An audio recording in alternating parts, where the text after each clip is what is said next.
बिस्मिल्लाहिर्रहमानिर्रहीम। Now we are going to start with the normocytic anaemia, जिसमें यानी कि इंट्रावेस्कुलर एनीमिया। अच्छा, इंट्रावेस्कुलर हीमोलाइसिस जो है it is diagnose by decrease haemoglobin. इस बात की मैं बताती हूँ कैसे। व्हेन एवर क्या होता है कि हमारे पास हीमोलाइसिस होती है, जब भी रेड ब्लड सेल्स ब्रेक करते हैं तो फ्री हीमोग्लोबिन रिलीज होती है। This free haemoglobin binds with a plasma protein called haptoglobin, ठीक है, कॉल्ड हेप्टोग्लोबिन। इसके साथ बाइंड करती है and this complex is then taken up by reticuloendothelial system like spleen, और वो इसको क्लियर करता है।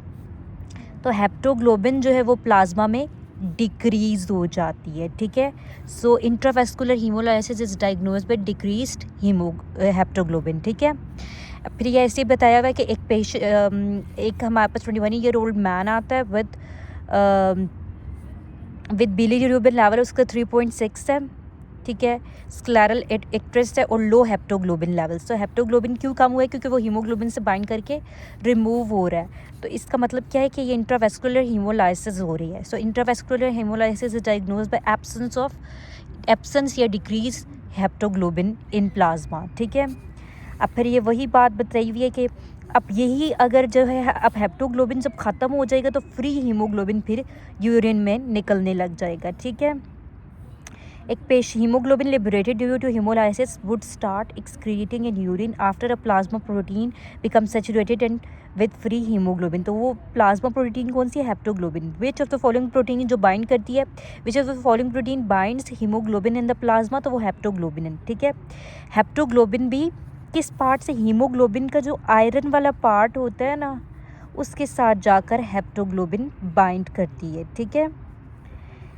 हेयर वी हैव के a patient with reticulocyte count is 9, haemoglobin है उसका 7 है, और डिक्रीज हेप्टोग्लोबिन है, तो ये इंट्रावेस्कुलर हीमोलाइसिस हो रही है, ठीक है। इसके अलावा haptoglobin decrease G6 period deficiency में भी है, ठीक है, उसमें भी क्योंकि इंट्रावेस्कुलर हीमोलाइसिस होगी, हीमोग्लोबिन रिलीज होगी, वो हेप्टोग्लोबिन के साथ बाइंड करेगी और it is taken up bye spleen, ठीक है, और वो उसको क्लियर करेगा, तो हेप्टोग्लोबिन कम हो जाएगी। Haemolytic anaemia is associated with unconjugated hypobilirubinaemia. क्यों? क्योंकि जब भी हमारे पास रेड ब्लड सेल ब्रेक करते हैं हीमोग्लोबिन रिलीज होती है। हीमोग्लोबिन आगे बिलीरुबिन और बिलीवर्डिन वगैरह में कन्वर्ट होती है, तो ये अनकॉन्जुगेटेड बिलीरुबिन ही होगी, ठीक है, हाइपोबिलिरुबिनेमिया। तो हमारे पास इंट्रिंसिक हीमोलिटिक एनीमिया और एक्सट्रिंसिक है। इंट्रिंसिक यानी कि रेड ब्लड सेल के